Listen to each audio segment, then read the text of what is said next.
Hello students, नमस्कार। आज काफ़ी दिनों बाद मैं आपके साथ फिर पुनः रूबरू हो रहा हूँ।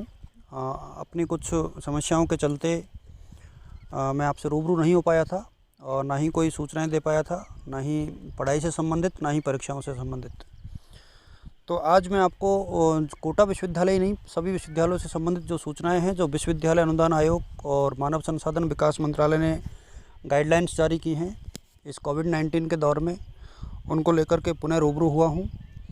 तो यहाँ पर मैं आपको बताना चाहूँगा कि जो निर्णय सरकार ने लिया है, बीए, एमए, एमएससी, एमकॉम यानी जितनी भी कॉलेज और यूनिवर्सिटीज़ की परीक्षाएं, उनके ऊपर कुछ फ़ैसला सरकार ने लिया है। और जो ये फ़ैसला लिया है, क्या अपडेट उनकी रही है, उस अपडेट को मैं तथ्यात्मक रूप से प्रस्तुत करने की कोशिश करूँगा कि सरकार क्या चाहती है और कैसे आपकी परीक्षाओं का आयोजन किया जा सकता है। तो जैसा कि मैं आप देख सकते हैं स्क्रीन पर कि अभी हाल ही में जस्ट एक आदेश आया है मानव संसाधन विकास मंत्रालय की ओर से, जिसमें ये कहा गया है पोखरियाल निशंक के माध्यम से कि जो परीक्षाएं हैं वो जुलाई में शुरू हो सकती हैं, 1 जुलाई से। तो आपको एक तो कोई भी व्यक्ति जो आपसे ये कहता है कि परीक्षाएं नहीं होंगी, आपको प्रमोट कर दिया जाएगा, उसके बारे में मैं आपको बता दूं कि किसी भी प्रकार का भ्रम ना पालें। आपकी परीक्षाएं 100% होंगी और किस फॉर्मेट में होंगी, इसके ऊपर ज़रूर यूजीसी ने कुछ गाइडलाइंस जारी की हैं। तो उन गाइडलाइंस के ऊपर ही मैं आपसे रूबरू होने जा रहा हूं और रूबरू हो रहा हूं। तो आप ये मान के चलें कि एक तो आपकी परीक्षाएं 100% होंगी, चाहे BA, MA, MCom, MSc, BCom, MCom जो भी एग्ज़ाम्स हैं। तो एक तो आप ये मान के चलें। इसके अतिरिक्त मैं आपको बता दूं कि यूजीसी ने एक सर्कुलर है जो इशू किया है, और इस सर्कुलर को जैसा कि आप पढ़ पा रहे होंगे कि यूजीसी ने गाइडलाइंस दिए हैं एग्जामिनेशन के ऊपर और एकेडमिक कैलेंडर्स के ऊपर, और एकेडमिक कैलेंडर्स में कुछ चेंजेस किए हैं। और मैं आपको बहुत डिटेल में इसके बारे में यहाँ पर नहीं बताऊँगा, सिर्फ शॉर्ट में आपको समझा दूँगा कि क्या है इसमें।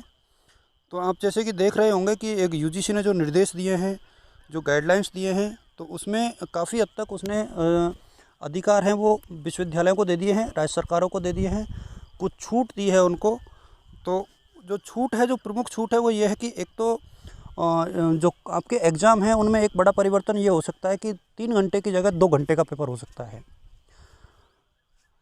तो एक तो ये चेंज हो सकता है कि 3 घंटे की जगह 2 घंटे का पेपर हो सकता है। एक चेंज ये भी हो सकता है, जो संभावित परिवर्तन है वो कि न केवल आपका परीक्षा का पैटर्न बदलेगा, यानी हो सकता है कि आपका पेपर है वो ऑब्जेक्टिव भी हो जाए, क्योंकि ये क्लियर कट मेंशन किया है यूजीसी की इस गाइडलाइन में कि जो यूनिवर्सिटी है और कॉलेज हैं वो अपने स्तर पर इसका आयोजन करवा सकती हैं और मल्टीपल चॉइस के बेसिस पर भी हो सकता है। तो एक ये संभव है कि ऐसा कुछ हो। इसके अतिरिक्त जो मैं आपको बता दूं कि जो सबसे इम्पोर्टेंट चीज़ है वो बात है एकेडमिक कैलेंडर्स की। तो एकेडमिक जो कैलेंडर्स का जो शेड्यूल दिया है, वहाँ से आपको थोड़ा सा स्पष्ट रूप से मिल जाएगा कि कब से एग्ज़ाम संभव है। क्योंकि यहाँ पर आप देख पाओगे कि जो हमारा जो सेशन है, इसमें यूनिवर्सिटी ने जो कहा है कि समर वेकेशन की बात जो की है, तो यूजीसी जो समर वेकेशन की बात कर रही है वो 16 मई से कर रही है, यानी 16 मई से लेकर के और 30 जून तक समर वेकेशन की बात यूजीसी कर रही है, आप देख पा रहे हैं। और जो एग्ज़ाम्स हैं उसके ऊपर यूजीसी ने जो कहा है वो कहा है कि 16 जुलाई से है जो एग्ज़ाम की प्रोसेस शुरू हो सकती है।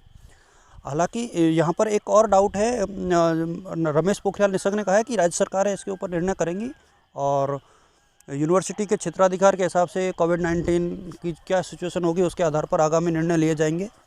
लेकिन क्या आप देख पा रहे होंगे कि जो आज जैसे नीट की भी डेट आ गई है और जेई मेंस की भी डेट आ गई है, तो इसका मतलब है कि सरकार जो है वो दृढ़ संकल्प ले चुकी है कि एग्ज़ाम से वो आप टाइम पर होने की कोशिश करवाने की कोशिश करेंगे और चीज़ों को पटरी पर लाने की कोशिश सरकार कर रही है।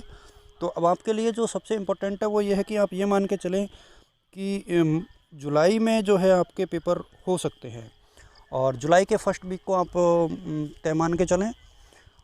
यद्यपि मैं अभी गांव में हूं और आपको रेगुलर अपडेट नहीं दे पाऊंगा, लेकिन फिर भी यदि कुछ ऐसा हुआ कि अचानक कोई निर्णय सरकार लेती है तो वो मेरे चैनल के माध्यम से आप तक पहुंच जाएगा।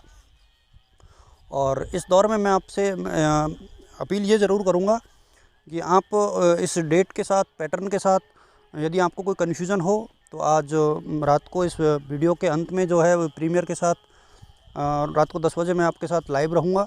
आप अपने क्वेश्चंस रेज कर सकते हैं, कोई आपत्ति नहीं है।